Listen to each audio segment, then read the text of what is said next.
What are we watching next week? Avatar 3? Next week is I know I'm gonna have to force you this upon you. I've already rewatched the first two. The first two. I need to. I need to watch Avatar.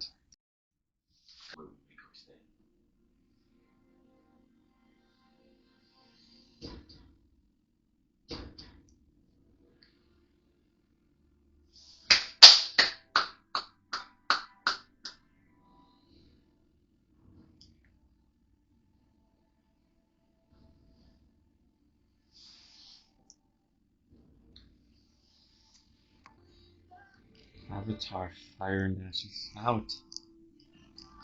It's out. It's out. It's out. Avatar Fire and Ash is out.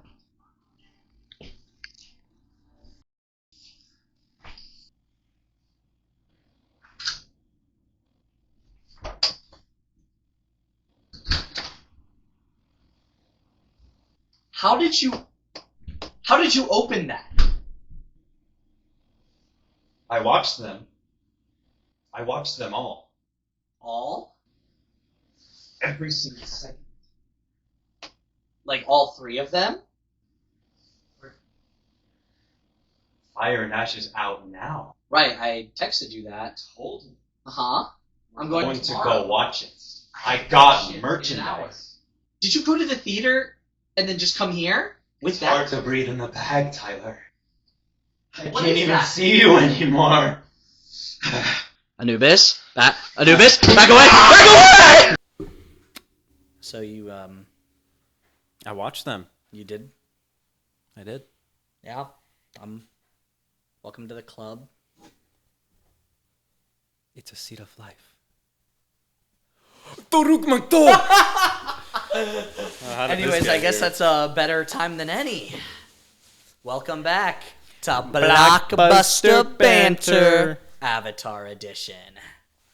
1, 2, and 3. Though we won't be touching on the first and the second one too much because they've been out for years. This is true. Dude, that's one thing that I noticed while I was watching them. I was like, not burnt out per se, but like, especially going from the second to the third one, I was like, I've watched 6 hours of water Pandora. sports.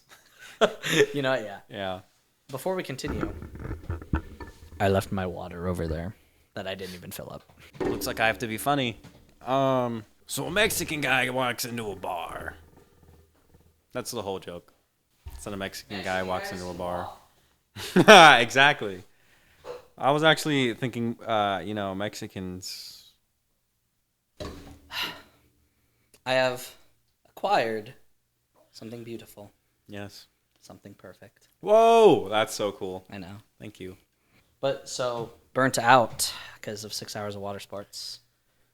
Well, I mean, not burnt out, but given that I woke up, went to work, watched Avatar 2, took a shower, and watched Avatar 3, I was like, In the same day? yeah. Okay, I'd be burnt out too. Because I pretty much had to. Because I watched Avatar 1 I appreciate like, your the commitment. weekend.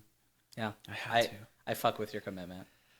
This Because if you had sat there across from me and just been all like, "Yeah, I didn't watch 2," I wouldn't have been mad.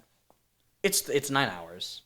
That's I mean, a it's lot. over 10, really, because they're all over 3 hours. They're like 3:15. Well, the first one isn't over. Is it not? I thought it was. The first two, actually. Oh, wait, no. The second one is definitely... I think the second one is like 3 hours 15, but the first one is 2:45 or 2:46 or something. And then Fire and Ash is 3:20.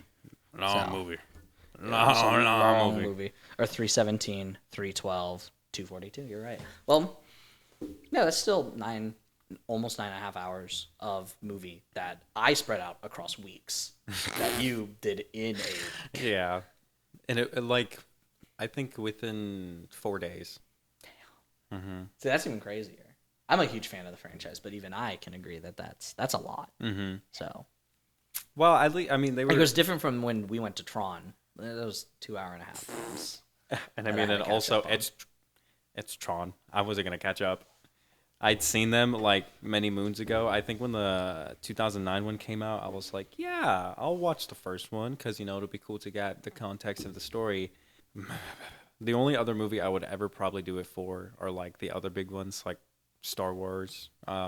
I actually do want to watch more of Harry Potter. I really like the first movie. Did you watch any more? No, not yet. Okay. But I'm That's interested. honestly that's fair. I mean, they're also long movies, and you watched 9 hours of Pandora, so Well, at least what I did notice when I watched the first one, I was hungry for more because I liked the pacing a lot. Not that the pacing was bad in the Avatar movies per se. I feel like we'll touch on. Yeah. A little asterisk. But the pacing of a 2.5 hour movie, at least for me, for Harry Potter, it was like, yeah, this is great. This is me wanting more. I'm satisfied with this story. But also I would want to watch like Star Wars, Lord of the Rings, those ones that like I feel like have a lot hey, of Lord of the context. Rings does have its I think it's its 25th anniversary. All 3 films are going to be extended editions, which is the correct way to watch them. Hey, only one of them's 4 hours. Oh my god. I know. That's a full shift. For certain I was like, what do you mean? That's a lunch. That is 4 hour for lunch. part time. Or like I mean like for like it's before you would take a lunch. Oh, I see what you mean, yes. At least according to Washington state law. We got a great show for you guys today, though. 3 movies, 9 hours worth 3 of content. movies, and we're going to try and get you out of here at a reasonable hour. Yeah. Thank you for joining us on your breakfast, farting, lunch, or dinner, or maybe your snack, Yeah. or your drive. Yes, Pandora. or drive. I do. My drive to work. I typically.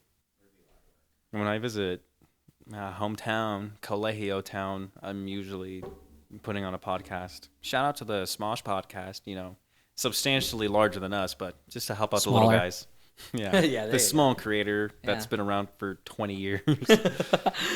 But yeah, thanks for the support on the retro-sode. Yes. I mean, not a lot of comments, not necessarily, but it's got a lot of likes, and like pretty much everyone who watched it it's 50-50 almost down the Yeah. middle, skewed towards non-subscribers. So ring a bell. Like and subscribe. Yeah. Punch a child in the face. 50th subscriber gets free head from me. I'm gonna be the next 25. I'm going to make 24 accounts.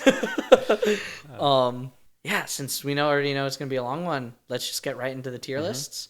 Or do you want to well- discuss the trailers first? That was going to be a quick little tangent. Do you Oh, want I was turn gonna off put that in first? between 2 and 3. Oh, sure. Oh, makes sense. Yeah. Canonically, after all. We will be talking about the 2 theater exclusive trailers, Odyssey and Avengers Doomsday. Because we will be, of course, watching both of those films. Fuck yeah, dude. I'm so hyped. The first one, Avatar. A tier. Oh, yeah, that's what we were doing. Yeah. I was implying like Way of the Water, Oh. Fire and Ash, but then I left the pause because it was just Avatar. Yes, I would agree. A tier. A tier? Mm-hmm. Cool. All right. Avatar Way of Water. I almost said Water and Waves. Avatar Splash Mountain. Avatar Wild Waves closing 2026. Rest in peace. Moment of silence later. Moment of for that guy. silence. I'll add it. Way of the Water. I would say another A tier. I was also going to say another A tier. I don't necessarily. I actually personally enjoy Way of Water more than Avatar. Yes, I agree. But I think both are of the same quality. Precisely. Yeah. Mhm. I would agree wholeheartedly. Now, Avatar, Fire and Ash. you go first. I want you to go first. B. B. You think it's the worst one? Yes. I enjoyed it. Sal, this is the top of my S plus tier. This is probably my favorite movie of all time. The Foe. Yeah, the Foe. Yeah, the Foe. The Foe. Sounds like the foot. Where? So, yeah, Okay, we'll get to it. I'm hyped. I'm wondering. I'm curious. So you still thought it was a really good movie? I thought it was tier. good. Okay. Okay, so A is really good and B Yes. is good. Okay. I feel like for me, B for me, C is good. D is bad. I don't really have like an okay. I never usually think a movie is okay. So for like, me, D C is bad. like neutral. B is I enjoyed my time and I don't regret it. A is like, I enjoyed this. I would watch it again. And then S is I'm watching this several times. I'm telling people about it. Like, part of my personality is this movie. I bought this. I'm actually going to watch the movie immediately after recording this with my family. You're watching it for the second time. Correct. And I will be watching it a third time later this week. Bro, I will you're be- doing a me speech. I but did. the same thing over again. I did say I would contribute the $2 billion through Regal Unlimited myself if I had to. This is true. Buys out a whole theater. Yeah. Let's start with the first one, Yes. shall we? I feel Avatar. like I'll weed in within yours because mine is literally just a That's notes what. app. Mm-hmm. We structured this one 10 times more than we've ever structured any episode ever. Purely because 9 hours Worth of content. and we don't want a 3-hour episode. God, I want to know, as somebody who is just now getting into this franchise, what you liked about the first movie. It took me a minute to realize what you. I did not see you. I would like to know, just starting with the beginning, like pre-Avatar, like before we see Jake's Avatar. What did you like? I'm assuming you viewed the Disney Plus version. I guess you wouldn't know. I viewed some random legally procured 480p version, so I don't know which. Did you see Earth? No. They show Earth? Briefly in the Disney Plus version. Maybe? I can't remember. There was like a lot of, big At the beginning, cosmological did you shots. see Jake Sully get recruited? Did you see his brother die? Or like not his The die, earliest but- thing that I remember is them talking about it. Yeah. Cremating Okay. the brother, and then he gets out of Yeah. cryo. Okay. There is a scene in the Disney Plus version of him walking on the streets of Earth. We see it is polluted. Not necessarily. We don't see it polluted, but you can tell it's polluted. People are wearing masks. It's like not chew the and same swallow RDA masks, from but like gas masks. yeah. I mean that would give a lot not of context everyone for like is. this little thing. Yeah. Not everyone's wearing a mask like that, but a lot of people are. But so it gives you the sense that Earth is heavily polluted. It's overcrowded, which they always talk about quite a bit, which I imagine why it's cut from the theatrical version, which is, I'm sure, the version you watched. Perhaps, yeah. The Disney Plus version doesn't add too much. I think that's why I thought it was over 3 hours. Probably like another 'Cause it- 10 minutes of yeah. content or something. But yeah, and that's specifically the part I was asking about because I love setting the stage. I would have loved I to see that. Yeah. think that is so important for why Jake falls in love with Pandora. But I do think there are other revelations made specifically in the third movie that make the first movie retroactively better. But we'll get to that in 2 segments. Well, I mean, it was pretty easy to digest, being like, this is a dystopian future. We're on a different planet and we're humans and we have these mechanisms and these large ships. I'm like, okay, sci-fi. So Yeah, sci-fi. it was easy to digest. I was, in hindsight, I really tried to put my brain into 2009 when I was watching the first one. You definitely got to do that with the romance. Not even the romance, so much as like, the avatar itself being like, we use this DNA to clone and create something that we can pilot. Piloting another organism maybe isn't so often, but it's like something like in this day and age where I can be like, okay, yeah, this is something that happens. But putting myself in 2009, I was like, wait, this is sick as fuck. Them going to a planet and then That procuring is some way of Yeah. navigating the environment in a native inhabitant's form. I think that's really fucking cool. Yeah, obviously big theme of the movie like that. But that's something that I had to think about too while I was rewatching them. Nowadays, a lot of that stuff is very common in fiction. Mm-hmm. And Right. it made me think about why. Because of Avatar. I would imagine. So, I dare to speak to you viewers, the ones that hate Avatar, the ones that say Avatar has no cultural relevancy. Why do you think that? Also, what the fuck does that mean? It made $2.9 billion at the box office. That means something. And 2009. Yeah. This was post-recession. To be fair, some of that money did come from after Avengers Endgame when they re-released Avatar. Yeah, but how much? But not more. I don't think more than 500. I don't even think it hit 400 when it got re-released. I don't know. 400 mil? Yeah. Damn. Yeah. Like, I mean, in any way, shape, or form, 9 figures. That's an insane. impact. Yeah. Making the top of a list of anything. You internet haters, why are you the way that you are? Like, I am asking that as a genuine question because you can dislike the movie, but what the fuck do you mean no cultural relevance? You're wrong. You have 9 figures to prove you wrong. Almost $3 billion, highest grossing movie of all time. I know Avengers Endgame is getting re-released later next year to prep for Doomsday. It's not going to beat Avatar. What else? I can't, at least me personally, I can't think of anything else that it inspired. So I don't think it inspired much. I think it pioneered motion capture. Really? I guess I don't. I'm nowhere near. At the time of 2009, Avatar had never been done before. You mean like dots on the face to do? I mean, that stuff had been done before. A full movie. That's true. Watching the today, third one, you have Avengers, the MCU, but that's CGI slop. The care that's put into this 2009 movie, I think, looks infinitely better than most of what Marvel puts out today. For example. I would say it looked better than Superman. I would say it looked better than Galactus.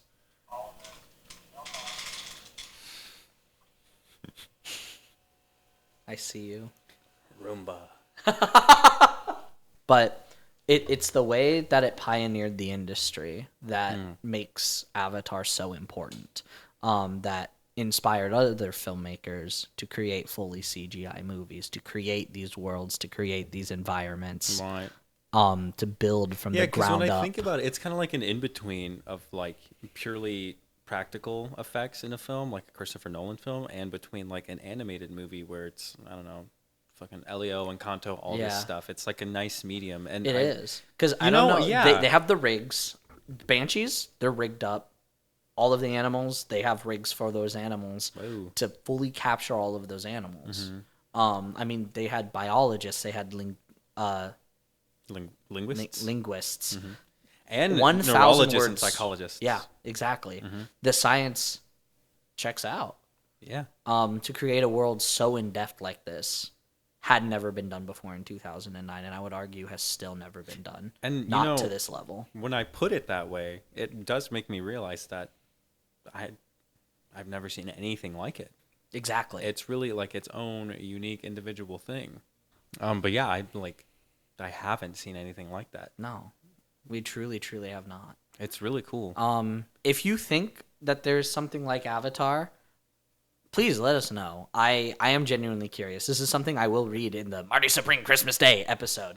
I want to know if anyone does think anything like Avatar has ever existed since or before. Definitely not before, but since. I will disqualify the MCU immediately. Yeah. The MCU is its own thing. Brand New Day is the next MCU movie, so we'll talk about it then. Because the MCU is impressive in of its own right.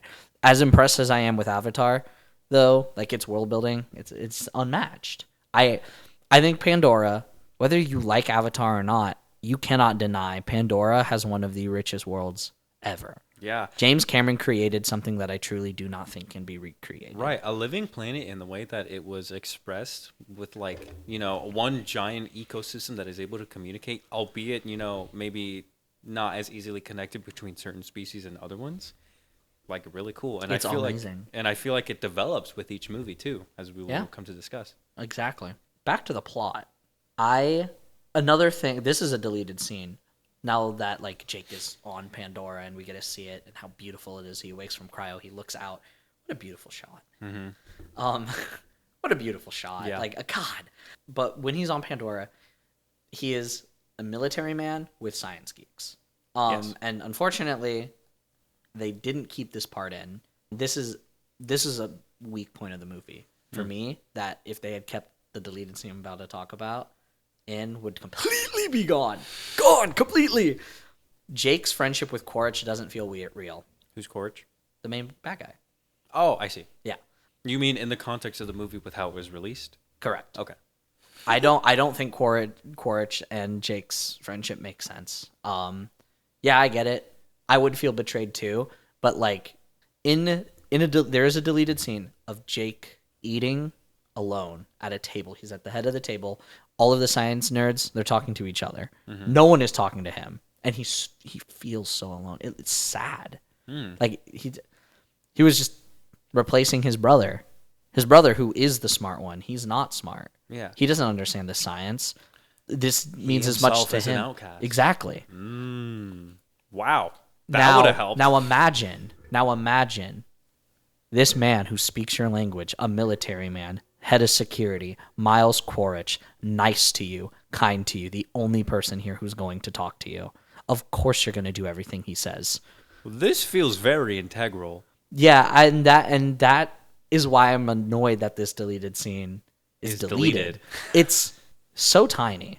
And maybe that's why they wanted to say for like 30 seconds, however long, a minute. But like seeing Jake alone like that, I think is integral to the film. And I think it's part of the reason why it's only in my A tier and doesn't quite reach S tier, despite how, obviously, so far how I've described the film and like how important it is. Yeah, I won't deny its importance, but that doesn't take away from the quality of the film. Of course. Man, that's a little unfortunate to hear. I feel like that would have kind of altered my enjoyment experience. Yeah, 100%. Like with the way it currently stands, he just immediately starts doing everything Quaritch says. Like when he they does get to not work for Quaritch at no point. That fucking bench press scene, and they were just chatting it up. I was like, why are you friends? Yeah, they're military See? guys, so I guess they're bonding over this. Yeah, but having that scene, maybe even scenes, I don't know how many would have existed, but even having one of Jake being outcast, he goes to like pretty much immediately ratting out the science nerds on what they're doing. As you once said, folded like a lawn chair. Yeah, exactly. Under zero pressure. In the Rocky There was no episode, pressure. actually, go check it out. Which one? I don't remember. One of them. All of them. Check all of them out. Check all of them out, yeah. But yeah, that I feel like that would have added so much. I would have enjoyed. I agree. And that is just something that I've always disliked about the film, and learning about the deleted scene made me dislike more. Let's see. Wow, 5 o'clock.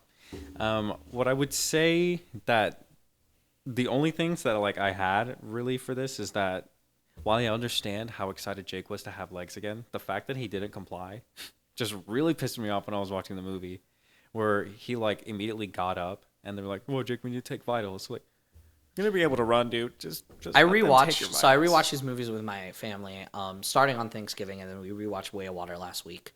My mom said the same thing, and both my uncle and I disagreed with her. So you agree with my mom, whereas I thought it made full sense. And I was like, I think it makes full both sense. My uncle and, okay, that's fair. Yeah. But I should say, my uncle and I both were all like, because she was also mad about it. So you and her had the same opinion. My uncle and I were just all like, nah, I'd do that too. I truly would. Fair enough. If I was paralyzed, I can't imagine what it would be like to get my legs back. So I To get understand this- that, get- absolutely. Yeah. Yeah. But that's fair. He is orders, he's a military man. He's a Marine, so that's fair. Yeah.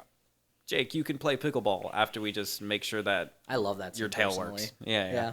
I liked it too. Yeah. I mean, that's really all I had. I love once he gets like just not indoctrinated. Like he gets left out, and then the Omatakaya find him, and he gets to just be there with all the Na'vi. Yeah. There's another deleted scene. Bro. There's a lot of deleted scenes, but I'm not going to Weird. talk about all of them. Where after this, Norm is the one that's the outcast, because everyone now wants to talk to Oh, Jake, yeah. because he's with the Na'vi. Is that why Norm becomes a bitch? Yes. Oh my god. I'm sure that's exactly why Norm becomes a bitch. I love Norm, so I always switched excuse so his much. behavior. That's another thing that I was feeling that when I was watching Norm's it. also kind of the goat in the next two movies, so. Yeah, and I was like, first you were like, yeah, we're getting these avatars, and we're, blah, blah, blah. Come on, Jake. And then a couple scenes later, he was just like, fuck you, keep up. I was like, whoa, what is this whiplash? Yeah, I would bet you it's that. Mm-hmm. Again, two parallel scenes that add a lot, Yeah. despite not doing much. Uh-huh. So, yeah, I will always wonder what the creative decision behind removing those scenes were, as it did downgrade the final product. Mm-hmm. I'm curious if there was studio interference, et cetera, et cetera. Mm. Because, I mean, in the grand scheme of things, it's not that important. Like, if I were to cut something, yeah, I'd probably end up cutting those I two. feel like it was the flavorful part of the... It's just flavorful, it's like that little bit of flavor where you're taking the liberty as a filmmaker to say that I want these two things connect in a broader scheme. So, I mean, I really wish we would have been able to see them still. Yeah, me too. Oh, well. Yeah. The product that from 2009 is... This is true. Yeah. I think one more Yeah. thing. If we're ready to go on a 2, I do have one more I thing. think... No, definitely not. The romance Hit me with your opinions on Jake and Neytiri, I like it. their story. I think it makes a lot In of the sense. first one. I Yeah? feel like I like how it acts as a plot driver for Jake to turn, because I feel like objectively, I think it should be objective. Native peoples, to anywhere, to anything, their home is their home. Anyone external force has no right to alter it because they have their own wants. Like, either you can coexist or you can fuck off. Right. There's- The RDA will not coexist. Exactly. And they also will not fuck off, which we'll get to at the beginning of the second movie. And so that's why I really like it as a plot driver to be like, okay, Jake's going to turn. He's going to support these people who are clearly being wronged and know nothing but their own way of life. And now these other people think they know what to do with their planet, their living planet, which they're not even taking the time to try to understand. No. So I love it for that reason. So we'll get to it when we talk about Avatar Quaritch, who is a completely different character. Yeah, Quaritch, especially. Spellman, is that his name? Selfridge. The The suit? main RDA guy. Yeah, the suit. The suit that's pretty much in charge. Selfridge, like, it's, several times he's like, cool, I don't care, fucking kill him. Yeah. He's here for the Unobtainium. Really? Really? I feel like he came up with that name probably. He had to And that's have. probably why it's so bad. Please, why, bro? Like, come on. Like, that started the trend of, like, stupid Hollywood medals. The fucking Transformium from Michael Bay's Transformers 4. Also, why are people excited for Michael Bay to return to Transformers? He fucking ruined the franchise. He didn't ruin the franchise, but he did suck. Most of those movies are fucking bad. There's one good one. It's the first one, okay? Stop kidding yourself if you... like, I'm not fucking sponsored. I don't have to pretend. Like, Truth. Revenge of the Fallen, garbage. Dark of the Moon, cool action. That's about it. It's a bad fucking film. Age of Extinction, last night. You guys are really going to sit there and tell me you want it back after those two fat piles of shit? Fuck off. He's probably going to create some new dumb fucking metal. And it all started from Unobtainium. Yeah. Fuck Unobtainium, name-wise. Yeah. The concept of an incredibly hard alloy that would obviously sell for that much. Yeah, of course. That makes sense. I feel like also something really hard in Latin, eum. Way better. We had the internet in 2009. Yeah, and they probably had it in 2100, whatever the fuck, 50 something, 49, something like that. Even better point. Yeah. I didn't even think about that. Yeah, like really, Unobtainium was the best. I mean, yeah, I guess Selfridge would only be able to think of something so insignificant with his peon brain. Yeah. That man has the brain of a medieval peasant. He is like the ultimate ending for a finance major. Yeah, I mean, yeah. So yeah, you thought Jake and Neytiri made sense? Yeah, I guess I liked it. Good. I'm glad you enjoyed it. And I mean, given how much time they spent, and I could also see how Neytiri would be drawn to the characteristics that a Marine would have, since they are, they have warrior warriors. species, yeah. Right.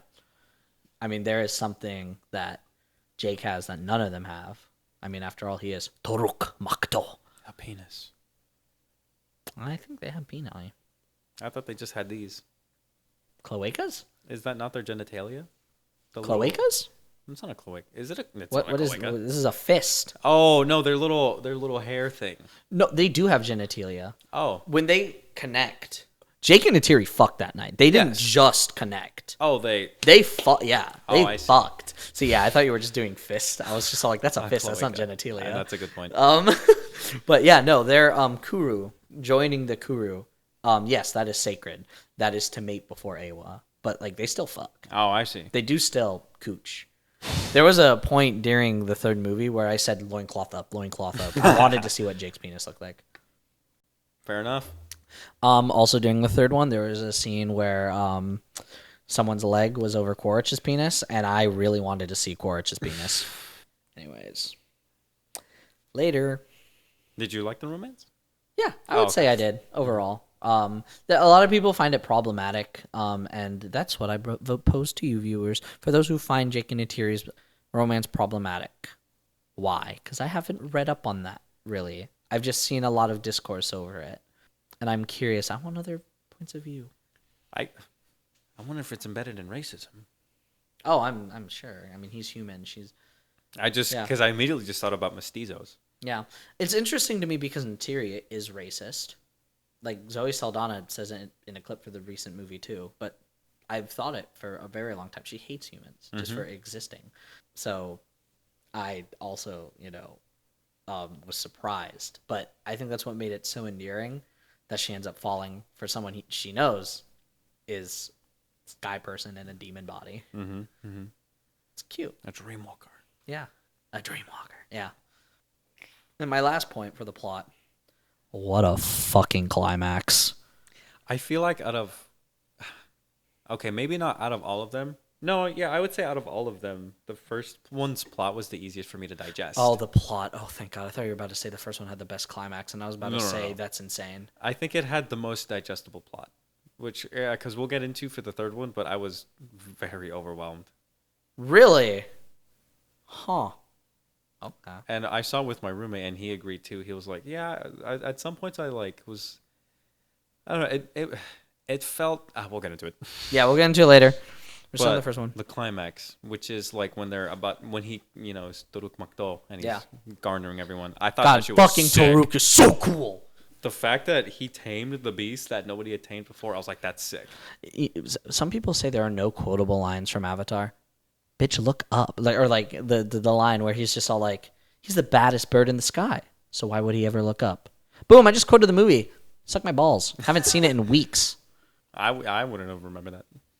But I did it was cool. Yeah. That's such a cool way to do it, too. And I will never, ever, ever get tired of the scene where he flies in to the Omotakaya and it's just all like, yeah, I'm Toruk Makto. That's good. Yeah. Let's fight. Yeah. I feel like, honestly, that one was probably my favorite call to arms. Really? I like the third one way more. The second one doesn't really have a big call to arms. That's true. But the third one I liked way, way, way more. And I'll explain why later. But. Yes. I will explain why this one's my favorite as well. Cool. We'll talk more about the climaxes later, but I would like to know your thoughts on Quaritch as a villain in the first one specifically, and only the first one. The original Colonel Miles Quaritch. Yeah, as a human. Yes. I liked it. I thought he was a great antagonistic force, and I feel like he was an excellent embodiment of the worst parts of the, what are they, ROA? RDA. RDA. I don't remember what it stands for, but yeah. Yeah, I feel like he really, because See, but the thing is he's a contract in military, so they aren't RDA. But I see your point. I do agree. He definitely represents the worst parts. Even if it's not specifically for the RDA and they're a hired gun, I feel like, when you think about any sort of imperialism or colonization throughout the course of history, it's like it's the people with the bigger guns picking on the people with sticks. Yeah.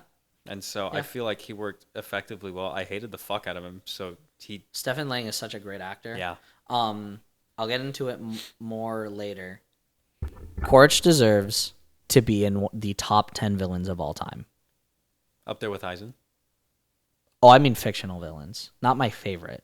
Oh, I don't think Eisen's real. I'm gonna be 100% honest.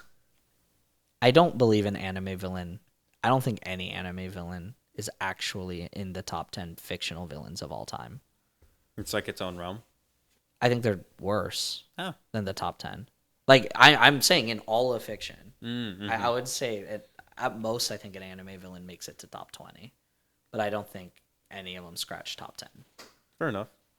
I guess between books too. Yeah, between books, video games, all media. I see.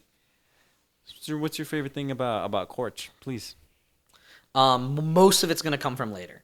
I see. My opinion on Quaritch during Avatar 1 is pretty much the same exact one as yours. I don't have much to add to it. I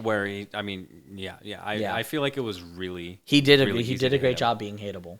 Yeah, exactly. And I carry this hate for him through all three movies. I thought it was cool how he described like he likes having the scars because honestly I feel like that adds to his character more. Oh, he's such a deep-rooted character. In your face. I don't think Quaritch deserves to be in the top 10 villains until Avatar 3.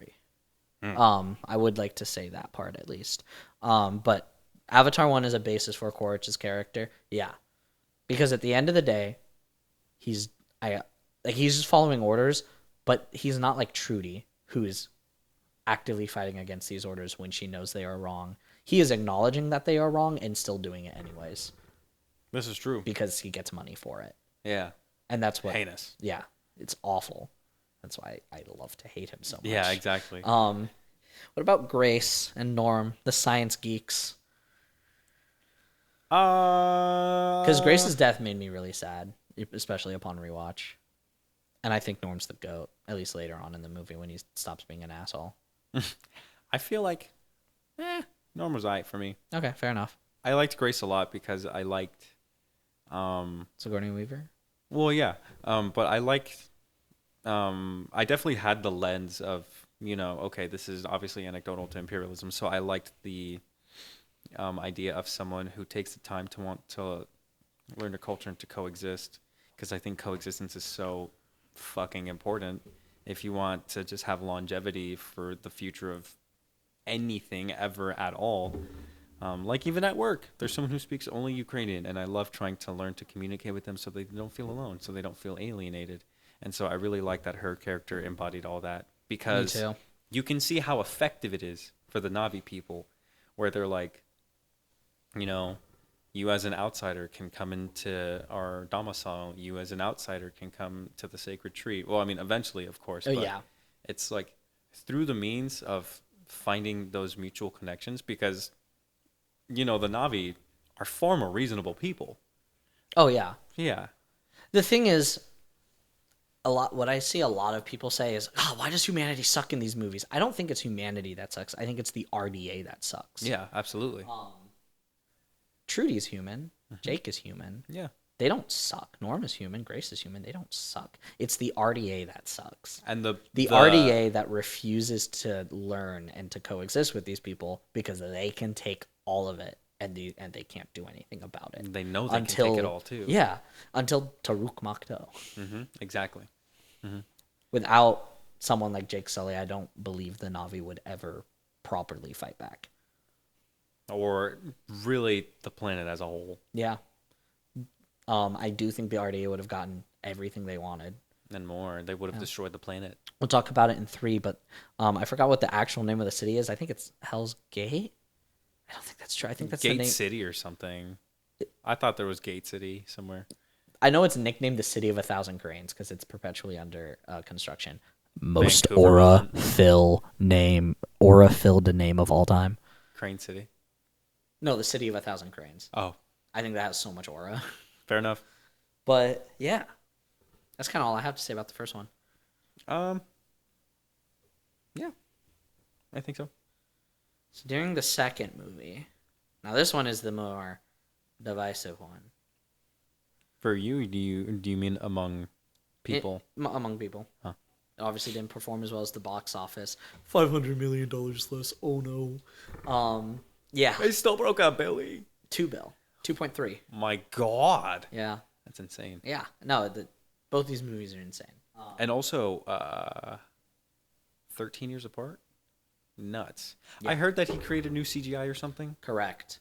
CGI technology does not work underwater. He refused to make this movie until it did. He funded the research himself. That's why. Avatar Fire and Ash was slated to come out 10 years ago. Damn. Kiri is the narrator for Avatar 4. And Sigourney Weaver was asked how long she knew that. She said 12 years. Damn. Dude, this has been planned. Well, yeah, I bet. That's this so has been cool. planned. Wow. I mean, it was worth the wait. It was absolutely It was worth the wait. phenomenal visually. Yeah. Like so. Avatar: The Way of Water. Amazing. I thought was the best. CGI peaks with the Avatar movies. And Davy Jones. Yeah, Way of Water. Yeah, no, it looks beautiful. Water has and will never look that good. Fair. Yeah. Same with Fire and Ash. I think water looks on par. Dude, I was like so genuinely blown away with it felt so otherworldly. Yeah. Mm-hmm. And that's what's so beautiful. I would raise that it's not only feels otherworldly, but it also feels so earthy too. You got whales, got squid, stuff like that. The oceans feel so familiar yet so alien, and that's what's so fucking cool about it. That's true.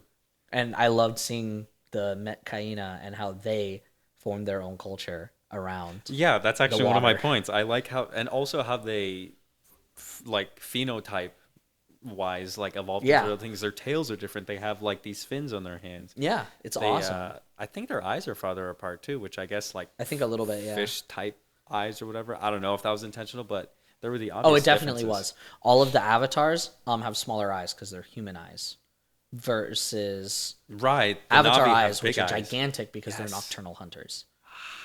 Yeah, the spacing is 100% on purpose. That's so cool. Yeah. I can't say I ever noticed that, but I would be surprised if that wasn't on purpose. Right, I like wouldn't any believe little it. detail. I truly wouldn't believe it. If Any you told little me it detail wasn't to on make purpose. it a more nautical Yeah, like organism. Mm-hmm. because and I loved that. I think really liked it, I too. think he said that there were he's thought of at least 15 different types of Na'vi that would exist Whoa. throughout the world. That's so cool. I don't remember, but yeah, we don't even need to explore all of them. I'm satisfied with the many that we've gotten so far. Mm-hmm. And I've also just loved the Metkaina in general. Yeah. Their culture is so cool, so distinct from the forest people. Yeah, absolutely. And yet so similar. I feel like it kind of also feels very similar to, I mean, earthly people. The difference between, I feel like living off of the land, like the physical earth, the dirt, the trees, just has so many more different implications than living off of the sea. I mean, the way that you notice roots on a tree, how they grow in networks and stuff, I feel like that theologically would promote different ideas, different deities, whereas if you're someone in the water, you're seeing these large, mystical, magical beasts, you're seeing the waves push and pull, you're just experiencing life in a whole different way, and I like that they're so distinct from each other. Yeah, I do too. It's So fucking amazing. cool. It's so cool. Save the whales moment. Yeah. I have that written down. Payakon moving like Prime LeBron. Is He is. Is that that's the dude? Yeah. Yeah, the guy. Yeah, the disgraced whale. I have a hard time. Oh, the whale. I thought it was the. I'm really bad with character names, so if they're not in like Earth words, I'm fucked, dude. Earth words. I'm surprised. Beep, beep, beep, beep. Earth word detected. I'm surprised I remembered Loak. Really? Yes. Let's see. Loak, Kitty, Talk, Took. Took. I'll give it to you. I don't know the other one's name. Nateo. And he died. And he Nateo, died. He yeah. was the coolest one. I know. Don't know his name. God damn. There's also You missed the fifth one. You couldn't have forgotten his name. Oh, Spider. Yeah. Yeah. I was gonna say, if you had forgotten Spider, bro, you were gonna wake up with a tarantula on you, Home Alone style. Or worse. I thought it was the Kid LAROI. Completely different thought, but What? well, What did you think was the Kid LAROI? Spider's character. I thought that he was played by the Kid LAROI. Oh, I thought like you meant like it followed a similar story arc, and I was like, what am I listening to right now? This is actually an anecdote to Justin Bieber's career. Yeah, no, I was like, this white man got dreads. Is this the Kid LAROI? I don't even know if the Kid LAROI has this dreads. segues me into Tua. the character section. I fucking hate Spider. I love Spider. In the second and the third one. I fucking hate Spider. Overall? I fucking hate Spider. I hate that kid so much. Oh my God. He's so fucking annoying. You and Neytiri would get along. Yeah, we would. Her and I would get along. Bro. She put a knife to you and was gonna cut your throat. Oh, right. Ending up. So what do? You save her worst enemy? That is true. That is my biggest gripe. Other than having him come back for the And he's third annoying movie, for the rest of the film. I would like to add why that. I could not think of like their development, like as far as some sort of understanding between each other. All you want to do in this world is belong. You want to feel like you belong. I don't understand how Miles did that for Spider, other than the fact that his dad's DNA and memories are in the Avatar. I think both. This is how I've interpreted the relationship for both of them, because when Avatar Quaritch first meets Spider, he is playing a con, but over the course of the movie, he does learn to appreciate Spider. The way I view that relationship is one, Quaritch's human fatherly instincts are kicking in because he is now Na'vi. And this is why I mentioned earlier, they are completely different characters. They are different species. The Na'vi are more emotional. Quaritch does not have that emotional complexity. True. That's why this is why Quaritch belongs in the top 10 villains of all time. It starts here and it finishes in Avatar 3. To take a deep-rooted man that we already hate with zero morals, who does not care about killing, about life, nothing, and to put it into this emotionally complex being and have that now be his instinct. Like you said, Miles Quaritch was a bad father, but he is not Miles Quaritch. Both movies make that apparent. Yeah, I That didn't is even a think about huge it that way. Avatar Quaritch can't be Quaritch because Quaritch is evil. The Na'vi aren't necessarily evil. They are emotional. They are deeply connected to everything. Yeah. And like Jake, he is connected to that network. He just hasn't seen yet. And I do mean yet because no fucking way he died, bro. Yeah. If He's wearing fireproof makeup. That fucking fire wheel didn't kill him. No, absolutely not. Anyways, later. But yeah, and it, like I said, it starts here. And I think because throughout the film, Quaritch starts to give in more to that father-son dynamic. Spider never gets that, really, not truly, from Jake and Neytiri. True. Yeah. That's a good point. Jake describes him as a stray cat. He gets it from the kids, but like he never feels true parental love until after this movie. Mm-hmm. Well, during this movie, a little bit from Avatar Quaritch. Yeah. But especially after this movie in Avatar 3. And that's why I think Spider does eventually, choose to save Quaritch. Makes sense. It's yeah, actually. Very good point. Yeah. I fucking hate this child. It's an interesting parallel now that I think about it. The fact that Jake, Avatar, Spider-Human, and then, the exact same face, the exact same, it's another clone. 5 fingers, small eyes, but this one is giving him attention. So I can imagine how, especially with the deep-rooted love that Spider already has for the fellow Na'vi that he lives around, I can imagine him being like, yeah, this is a Na'vi, so I feel good feelings toward them, but also it showed me all these amicable things that you've mentioned. Okay, I get it more. I understand it. And I mean, I've had years to digest that relationship. What did you feel about all the rest of the kids? Loak, Kiri, I really liked all of them. Took, yeah. I like all of them. I'm indifferent to Duke. I'm indifferent to Took, too. She's there. She's cool. Yeah. Yeah. I really like all the kids. One thing Yeah. I love Kiri. I'll always... At first, I questioned the casting choices. I think Kiri's my favorite. Really? My favorite, by far, and even after the third movie, is still Nadam. I cried. That was... I couldn't do that. Yeah. That was depressing. It was tough. When he got shot and he died, I cried. I like that they were willing to take risks and, get rid of a Disney, main you let character. children die? Thank goodness. On camera? After a bullet? That's crazy. I like what it added, though. It made me care so much. Mm-hmm. This is why I love Avatar 3. How did you feel? You know what? Huh.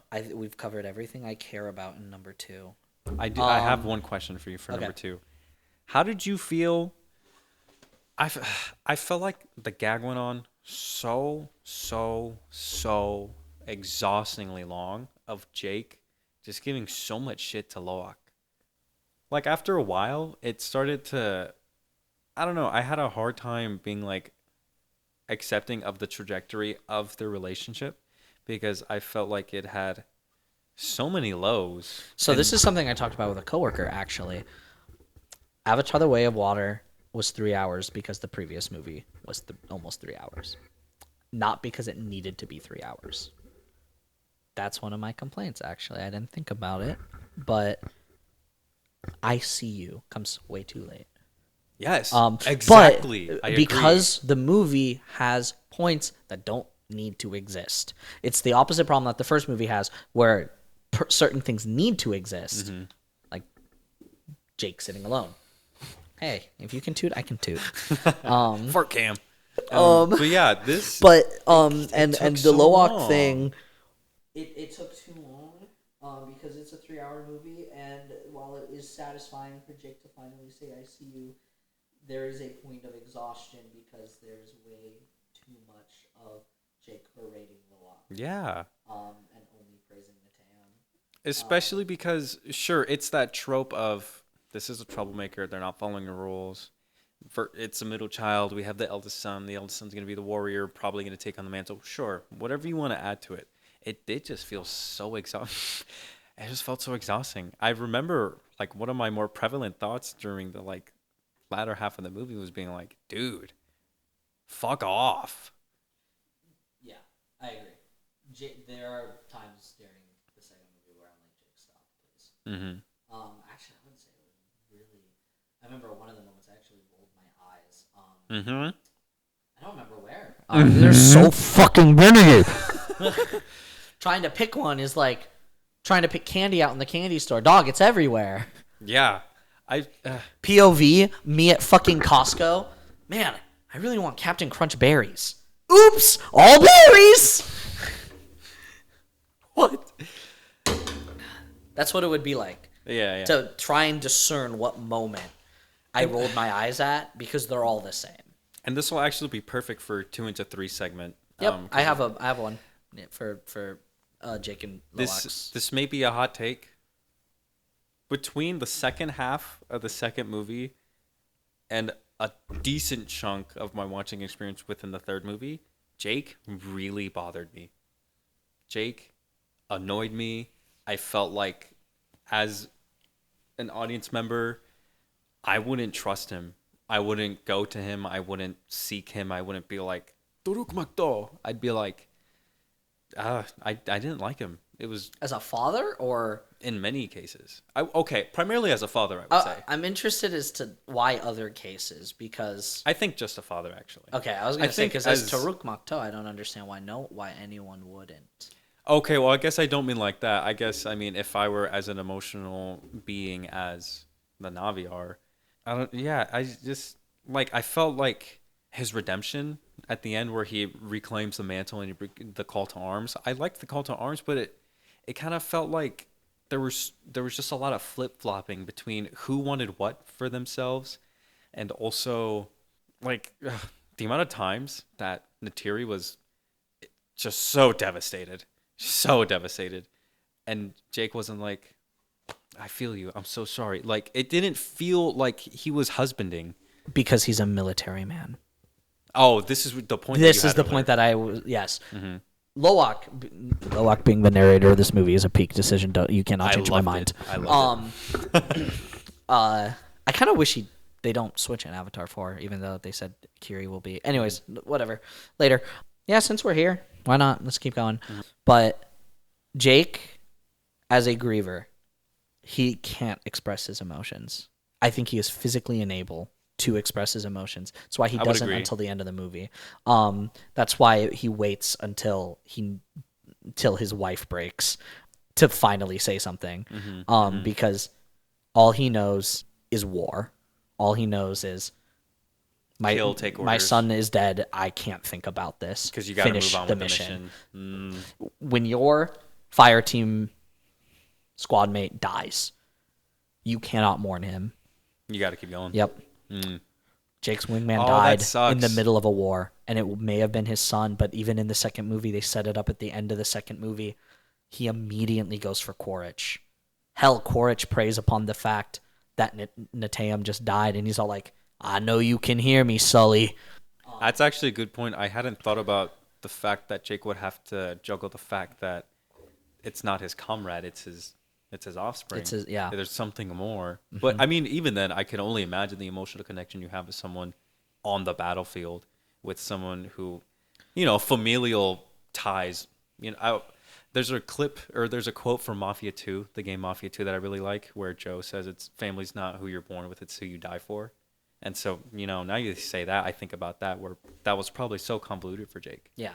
And and I think that's why you're mad at him. Is much like I'm sure many audience members, it will be hard to connect with a style of grief that is unfamiliar.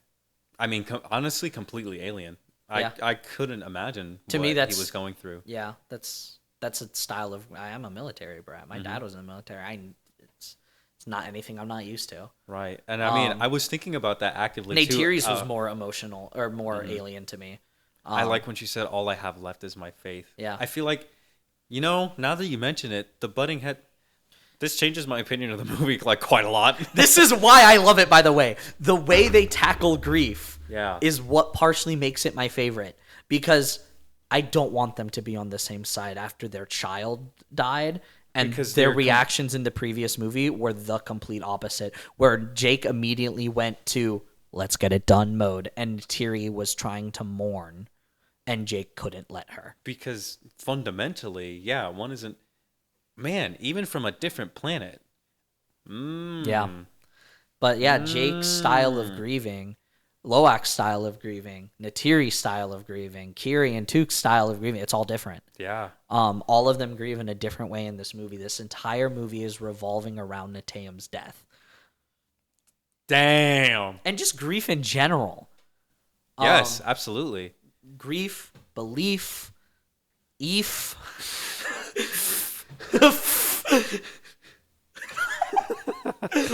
And that's why I like it so much. And that's why I'm so locked in the entire 3-hour ride of this movie, because it's not just them who's grieving. Awad did not help the Mangkwan ash people. Listen, I have no idea. She didn't help them, and we know she's real. We knew she was real at the end of the first movie. Yeah, with the whole. If you were doubting it before, you knew she was real by the end of the first movie. She's sort of online We Sigourney saw Weaver. her Yeah. in the third movie. She's real, and she turned her back on them. I don't believe the Ash people are. It was the deity, right? Huh? Yeah. Okay. I don't believe the Ash people are acting out of necessarily just pure hatred. I think they're acting out of grief, the absence of love, the love that they did Of not course. receive when a volcano destroyed their home. Of course. When they begged Awad, they did not receive the help that they required, and they are also stuck in a perpetual state of grief. One thing, now that you say that, it does. One thing that I was predicting when I was coming into the third movie, that obviously I'm not James Cameron, but I was really anticipating that the divination of fire would have come from the fact that the humans had their flamethrowers. And so when I was watching the final act and then they got the flamethrower lighting their own place ablaze, I was wondering why it was a volcano, because I feel like there wasn't enough of them. I feel like they suffered just a subtle amount. The fire tribe, whatever they were. So I want to know your thoughts on that. Did you feel like they got enough screen time? Because that's kind of one thing that I felt was a little overwhelming between, we have the water clan and their conflict, and then we have the fire, and then we have the humans, and then we have Miles. I feel like these were all very integral forces for the plot, but I felt like I was getting pulled every which way for a while. I like the amount of screen time they got, and the reason I like the amount of screen time they got is they're Quaritch's tools. The moment Quaritch meets them, they don't appear without him. Oh, truth. We're introduced to them, but Quaritch is right on their tail. He meets. Even when he comes up there seemingly empty-handed. Yeah. They are a tool. I think there'll be more than that in the future, but that's why I am happy with their screen time now. Develop them more later. Use them as the tool they are now, because this is setting up Quaritch's redemption arc, I think. How would you feel about the idea that this was Way of the Water Part 2? Oh, it definitely is. Oh, okay. I think Way of the Water. This is Way of the Water Part 2. Okay. Yeah. Yeah. That's how I felt leaving. Yeah. For sure. I mean, it had a lot of the same types of special effects, a very similar climax up until the very, very, very end. God, I can't wait to talk about that. Yeah, I'm looking at my plot points saying what we haven't covered. Oh yeah, no, we're almost out of here. How did you feel about another thing? I'm hoping for more context because I feel like I'm learning a lot about the movie. I also felt like there was a flip-flop of Neytiri being like accepting and disliking of Spider. Yes, I'm going to talk about that when I get back from the bathroom because I hate Spider. I cried. Do you During still your love pee? me, Dad? Oh yeah. With all my heart. I thought that was a very cried. emotional moment. I looked away. I think this is the first time that I not only cried, but I looked away. Wow. That any piece of media has ever made me look away because I couldn't And I thought they were going what to I commit was watching. too. I was like, how is this going to play out now? I love Spider. What the fuck? I hate him for all of the second movie. The third movie, I went into it telling Zell, I hope that kid dies. And then he almost died, and you were like, no, I didn't mean it. Yeah. Nice.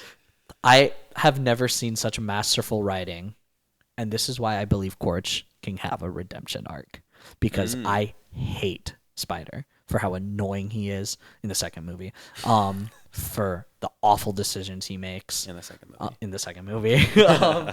And the fact that you can take a character that is so awful and give him this rich story. Dude, he stood on business. He He did stood not on turn business. over his people No. at all. No. I like that Not he once. felt Navi. Yeah, he did. It felt like the only difference between him and like Jake's journey Jape with the Navi Bully. is the fact that Spider didn't have the opportunity to have his avatar, but I Yeah. feel like in the end he got something even better. Oh, I think he got something even better too. And I'm happy that the RDA for now can't replicate it. Yes. Because, like Jake said, if humans can live on Pandora, it's over. And here's why I think Neytiri switches. Because at the end of the second movie, and for all of the third movie, she is racist, especially towards Spider. And she doesn't see him as a part of the family until... Which I understand why. Oh, I definitely understand why too. I Wholeheartedly. wouldn't either. I wouldn't. I would be in Neytiri if If I I was was a kid that didn't look like me, I'd hate it. No! I'd hate it. You guys heard it here now, folks. Anubis is a Mexican only. I will beat my child. No. I Oh won't. my I will God. not. I will not. I'll watch. But Neytiri switches because I think she realizes that God, what I'm trying to word this in my head. The switch is important, obviously, but she doesn't switch until the moment, not fully switches at least, until the moment she's washing Ash Clan. Right, the makeup off of her face, and it's it looked like blood. Yeah. Uh-huh. It's not worth it anymore. He saved their lives. He saved their lives in the second movie. He saved their lives in this movie. He has a Kuru. He is one with Awa. When he dies, They he will mourn go him. to Awa. Yes. Yeah. He is more than human at this point. And he has proven to her that not all humans are like the RDA. Right. Because sure, we had people like Jake and Norm and Grace, but they had avatars. Also, yeah, Spider feels like, arguably to some extent, an even deeper connection as far as human to Navi goes, as far as in comparison to Jake and people with avatars. Yeah, he grew up with them. Yeah, Exactly. It's instilled into him. It's his beliefs. It's his culture. I think after this movie, retroactively, it's why he saves Quaritch. The emotion. Yeah, I think he's more emotionally entwined because he grew up around the emotionally entwined species, and he can't let Quaritch die. Much like how Quaritch can't let Spider die. I can't remember why I had the take that I felt like Neytiri flip-flop because She did. Looking back, no, I mean like a fish out of water. But now in hindsight, it was definitely more like Yeah. it was just one and done. Yeah. So take revoked. But yeah, and that's another scene. That's the character progression I need. And I think that's the first moment Jake expresses his feelings. Yeah. Truly. I mean, he cries. Yeah. And like where there's Don't look at me. and there's like With all my heart. there's no he can't do battlefield it. going around. They're in the calamity. I think that's the right word. Yeah. Calamity isn't a bad thing, is it? Well, they're in the serenity of the jungle, of the forest. The water's flowing, the air is blowing. It's like everything is still, and yet still has to make a decision to take a life and one that he cares about. So I can imagine how that would just be so much rawness. One he raised. his son, and that's when I think that's the moment Spider becomes a Sully. Because I think he's not a Sully before then. He's a straight. He's just a really Until both the patriarch and the matriarch accept him into the family. Doesn't matter if the kids have already, but they haven't. Yeah, and you know what? That's the moment I realize I fuck with Spider. Yeah. And I fucking love Spider. Because again, I looked away, and I don't think I've ever done that before. I don't think I've ever seen something, felt something so deep. What makes a fictional death so important is the reaction to the death. Mm-hmm. There was no reaction. I didn't wait for a reaction to cry. I reacted. I looked away. I will never forget what I felt in that moment. I think it is one of, if not the most emotional piece I have ever seen. Yeah, I literally went, and I heard people around me too. Like, I saw some of this too, peeking through the eyes type of thing. So it was definitely impactful. The relief I felt, man. I can't even begin to describe to you how much relief I felt. Mm-hmm. Tell us in the comments. Do you still hate Spider? Did you cry? Did you look away? Did you eye peek? I want to know everyone's reaction to Spiders. Or did you never hate Spider at all, like myself? Yeah. I want to know people's opinions on Spider, because I feel like he went from a character I truly did want to just please get rid of this character, get rid of this story, to I need more. I want more. Mm-hmm. Mm-hmm. When this character dies, I will be depressed. You cannot console me. You will not hear from me. There will just be a community post that says 3 weeks, and that's how long it'll take for the next episode of Blockbuster Banter to come out. I like how... Thank God the next movie is not coming out till 2027. Oh, Avatar. 9. I like how I'm looking back at my notes, and now I have a whole new light and disagree with what I initially had written down, given our discussion. Do you change your rating? Your tier? Yeah. A+. Definitely. A+. Mm-hmm. So now the best. Yes. Because you said A for the previous two. Okay. I feel like all these things, because I know how I felt, but I also know how I would feel had I gone back with these pretenses, and that's why I really like these conversations too with your media literacy, because it's like I said when we were watching, definitely not FNAF 2, probably Zootopia, that if you interpret something the wrong way, if I tell you wrench in Spanish and you bring me back a camera, there's obviously something that you as the recipient are missing out on entirely. So I feel like the same for myself could have been said. So seeing it with these new lights, I'm able to understand and make these connections, and in place of where maybe my graph looked like this, because I'm a numbers guy, because this data point was fucked up. Now I see it's actually up here and how it can kind of trickle out in that way. The last thing I want to touch on before we get to our closing segments. Yeah, we're running on time too. Yeah, we'll have to talk about the movie exclusive trailers next time, along with Avatar 4, 5, 6, and 7. Bonus content. Yeah. I have an idea. Talk about it later. So, this is one of my favorite climaxes I have ever seen in any movie ever. It has elements of the previous two, the best elements of the previous two, alongside the best sequence in any of the 3 movies. Inclusive of me making it A+, I think this is also now my favorite sequence as well. Oh, okay. We start off with a lot of air fighting, which happened in the first movie. Transitioning to boat fighting. At no given moment could I actually focus on the foreground, because the background was so rich that my eyes were glued purely to the background to see the chaos of what was going on. Really? Yeah. Wow. I wish I would have. I'm going to have to pay more attention to the foreground on my second viewing, which is hilarious to say. But I don't believe that when the trailers say blockbuster event of the season, yes. Yeah. Truly. Because that was a blockbuster climax. Dude, and also, they're like, that sequence was so long. Yeah. They were fighting their fucking asses off. And I felt every single death hurt. Yes. Yes. Except for the super satisfying ones. when Scoresby got bit by Payakan and just fucking brought Dragged to to the depths. bottom. That was sick. That's what that man deserved. When I saw that guy lived, I was like, that guy lived. Yeah. But I also only like, to give me a more satisfying death. So I don't care. the younger brother of the the matriarch and patriarchs. Oh my god. Yeah, for the Met Cayena. Yes. Oh, and the mother for that matter as well. Renal. That was not fair. I thought they just killed a pregnant lady without giving the baby. What I liked, as interesting as it is to say, what I liked about those deaths, at least in particular with the younger ones, it's just, for me, when there are such high stakes and it's something like that, like, oh, they've died, keep going. Yeah. That shit, like, just is so intense. And I'm like, I don't even have time. I feel like I'm along there with them. Like, I don't have time and to that's think why I about it. loved how chaotic it was. Because it felt like we started so broad.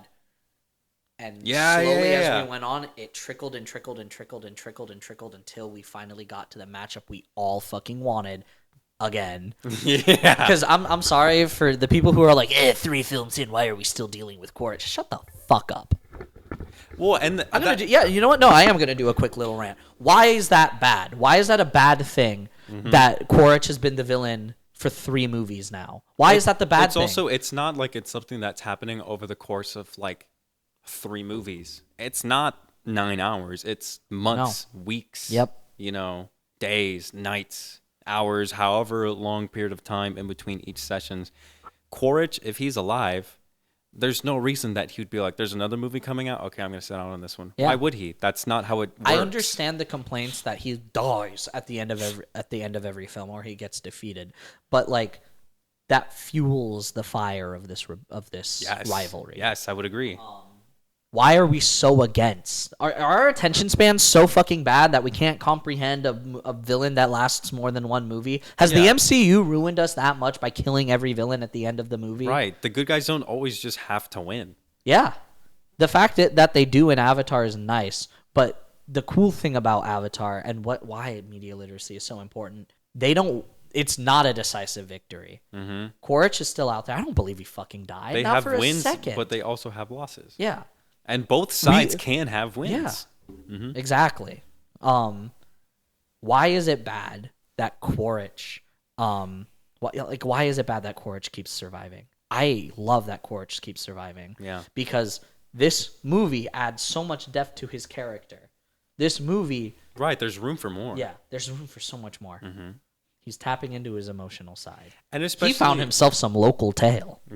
This is true. That's another thing I was thinking about, is that if I take my attention span out of the fact that I have to sit and watch something for 3 hours, if I think about it in a show or in a book series or in anything, if I were reading a book and I'm in the 5th one and a book 2 villain comes in, I'd be like, yeah, it'd be cool, especially to see what happens with that character. This is a saga, and it would be a disservice to have left Quaritch in the first film. Truth. Yes. Quaritch is what makes these films so enjoyable, because he's why the Sullys went into hiding. He's why the call to arms, the true call to arms, isn't until the end of this movie. That Toruk Makto returns. Right. Because we finally have the strength to fight Quaritch again. Because really, he's the orchestrator. Scared.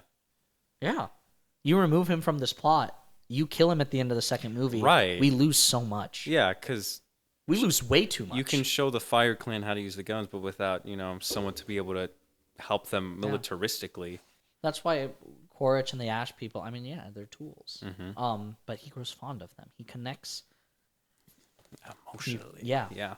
I could imagine too. It was a father and a son fighting for custody of their fucking child. It was so good. A father and a son fighting for custody of their child. A father and another father fighting for the custody of their child. And also, now that I think about it, I can imagine how the relationship between Quaritch and the Ash tribe grows stronger, because not only do they have the capability to feel emotion, that's brave. Fuck. Not only do they have the capability to feel emotion, but they are similar. So that can only strengthen. Exactly. Which I didn't think. Wow. And I think this is the bridge. This is the bridge. The Ash people are the bridge. I think something will happen with them more in the future movies. I don't believe any of them are dead. Right? And I especially don't believe Quaritch is dead. Yeah. But There's a thing with the fact that Quaritch surrendered this time. He didn't fight to the death. Yes. Because, this is awkward because his son was in danger. And last movie, he didn't care until Neytiri was this close. Yeah. This time, he cared the second Spider was in danger. That he jumped into action the That's second true. Spider was in danger. And he like gave Sully the knife and undid his bounds at the thought of it. Yeah. Oh, I didn't even think. I was thinking about the climax specifically, but you're right. Like even just right away. Quaritch, Avatar Quaritch does deserve a redemption arc because he is learning that he isn't Quaritch. Yeah. He is a man Yes. who has his memories and has his consciousness, but he isn't Quaritch. Right. And yeah, no, I agree with those who say Quaritch doesn't Bars. deserve a redemption arc. Avatar Quaritch deserves a redemption arc because he didn't commit any of those sins. Quaritch true. did, and he's dead. He has paid for his sins. Avatar Quaritch just hasn't learned yet. He does not see. Correct. Until he comes to accept it. Yep. And he will see. There are seedlings. There are heavy inklings. Yeah. Especially in this third movie. And that is why I believe Colonel Miles Quaritch, the Avatar, deserves a redemption arc and is in the discussion for top 10 villains in all of fiction because he has so much depth. I hate him, by the way. Yeah. I would like to add that all of this defense of him It's just an understanding of the character. is an understanding of the character. But I hate him. But how awesome would it be if I came out of Avatar 5 and didn't hate crying him over his death? This Like, is a what crazy perfect writing would that be? segue for the fact that Miles Quaritch is another induction to the Hater Hall of Fame. Really? You Oh don't wait, no, think I so? lied. I literally put it here. What the fuck? I actually Hater Hall of Fame. I put both Quaritches, so Yeah, I don't know what the fuck I'm exactly. talking about. Welcome But yeah, aboard. welcome aboard, Colonel and Avatar Miles Quaritch. Welcome. Time for I honestly think top of the Hater Hall of Fame. for me it'll always be Clubber Lang. Yeah, that's fair. That's fair. I'm gonna push this old guy into a fucking railing and he's gonna die. That's fair. That's actually fair. See, for me, it's the scene on the boat in Avatar 2 where he's looking at Sully and he's just all like, "How do you feel knowing that I'm still out there? That I'm never gonna rest? That one day I'm gonna find you and I'm gonna kill your whole family." That shit was crazy. Yeah. Yeah. He's a Then solid let's number get this 2 for done. me. That's fair. Oh, then let's get this done. Yeah. That shit was so cool. That shit was one of the most quotable things in all the media. I'm sorry. Yes. Agreed. But yeah, I would like to do 3 fuck these guys. 3. All of them are human RDA. General Ardmore. Yes. Who died? Oh, speaking of, Fuck real this quick, Cal. real quick. But not like that. Dog, that climax, they were falling upwards. Yeah. Like, isn't that so fucking cool? How do you create with the fire spires in the back and the magnetism spires in the background? That's part of the reason why I think that film is just pure, genuine art, Starry Night art. Because Yeah. Dude, when the Holy shit. fucking trader caravan came in, Yeah. I literally was like, whoa. I know, and like it was hitting all the rocks. It was crazy. It was so cool. But yeah, General Ardmore totally deserves it. Scoresby, the whaler. The new Yes. whaler. Fuck this. Fuck that guy. Fuck that guy. Fuck that guy. Parker Selfridge. The RDA suit guy who's in 1 doesn't appear in 2. He cameos in 2 in the video. Oh, yes, Quaritch yes. has made Okay, himself, okay. and then reappears in Yes. 3. Yes. Fuck that guy. He mentioned something fun that we'll talk about more eventually when we talk about the future of the franchise. He mentioned a chairman who I believe is the big final bad. The chairman of the RDA. Because Probably. I thought he was in charge of the RDA. I don't know if they said in the first one, but I thought he was in charge of the RDA. But it makes sense that they would send a liaison. It was specifically in the moment when Ardmore says, "Get this man away from me." I was like, he's your boss. Yeah. And then I was like, but what if he wasn't? And then he mentioned the chairman. Yeah. But anyways, those 3 suck. Fuck those Obviously, guys. Hater Hall of Fame. Fuck this guy, same thing. Yeah. Right? I would like to take a moment of silence Ah. for Sute, Trudy, Human Jake, Grace, Atukan, who is A lot of deaths. Sute was the the ragdoll. You know Trudy, Yes. gunship lady, Michelle Rodriguez. Human Jake. When she came on screen, Carson was like, "Oh, it's family lady." Yeah. Thought it was Grace, Atukan, Neytiri's father, Ronal, pregnant lady, ROTXO, the son, and then Wild Waves. so funny. Yes. So a moment of silence. And then moment of noise for pretty much everyone and fuck this guy, except for Parker because he's still alive.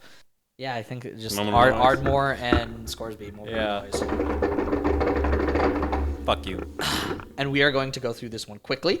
Goal is less than 5 minutes. Starting now. Starting right now, 6:06 p.m. Smash or pass, lightning round. Dr. Grace Augustine. Smash. Smash. Trudy. I'm going to have to remember these. Sigourney Weaver. Oh, smash. Trudy. Smash. Dr. Norm Spellman. Pass. Really? The other guy? Yeah. Pass. Wow. Smash. Colonel Miles Quaritch. Pass.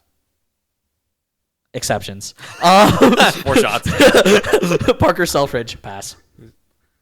RDA Sukai. Pass. Human Jake Sully. Smash. Smash. Are you kidding? Yeah. Smash. Almost married a paraplegic. So Yeah, you know. No discrepancy. Avatar Norm. Avatar Norm? Pass. Just Norm. Pass. Fuck, god Pass damn Norm. it. Yeah, smash. Avatar Grace. Smash. 10 feet of fucking fuck me. Avatar Jake Sully. Smash. Smash. Sute. Oh, smash. Also smash. Yes. Moat, Neytiri's mom. Grandma. Friend. Okay. Yeah. The Shahik. Smash. In front of Atukan, who's next, and also smash. Smash. Yeah. Right after. Neytiri. Smash. Smash. Scoresby. Whaler. Pass. Oh, hard pass. Yeah. Kill. Kill. I forgot that was an option. Push into Payakan's mouth. Yeah, literally. General Ardmore. Pass. Fall upwards. Dr. Ian Garving. Smash. Yeah, dude. He hard was awesome. smash. Dr. Ian Garving. Biologist. Yeah, I was going to say marine biologist. I like Dude, that. when they said Garving, I literally looked at I Carson. did. I was like, I did. I've thought it ever since. Avatar Quaritch. pass. 10 more feet to rail me up a wall. Ronal, pregnant woman. I'm passing. Yeah, I'm not. Yeah. I'm not. Tonawari, chief. Metcayena, chief. So smash. So smash as well. Smash. Pound me into a pile Avatar of bricks. Quaritch, ash people paint. So specifically at the end of Avatar 3 when he's got the ash people paint on him. That changed it for me. So I know I already wanted to fuck Quaritch. However, so I would like to point out that Quaritch was an exceptions because he's hot enough to smash worship. Oh my god. A suckle on toes. There was something about him with the ash people paint that just did it. Fair enough. Yeah. The air caravan leader, Paylock. Smash. Friend. Cool vibes. Dead friend. Varong. Ash people leader. Oh, smash. Hard smash. Like, twist my nipples for me. Give me. I can't believe that. Like, I feel like this is in the same vein as Toy Chica, and I still can't believe you won't fuck Toy Chica. Anyways, I feel like her. Give me nipple piercings against my will, and then electrocute me. Like, do whatever you need. Touch me. Yeah. Yeah. Exactly. Yeah. Obviously. Yeah. I saved her for last. Also, if you didn't notice, I went from like human characters, Avatar characters to Na'vi characters, and then Yes. I went to 2 and then 3. Mm-hmm. And obviously, as time went on, less characters got introduced. But I purposely saved Varong for last because it's Una Chaplin. Smash. Who? Una Chaplin. Who's that? I'm gonna kill myself. What characters? I don't know the names. Have a good night, everybody. Look out for Blockbuster banter. Sponsored fart camp. Oh, camp? No, I said cam. Oh! I'm going to fart camp. I can't wait to go to fart camp. They're gonna teach me how to fart.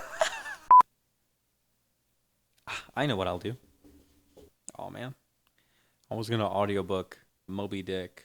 For some reason, a thing I like to do is just recite the beginning. Call me Ishmael.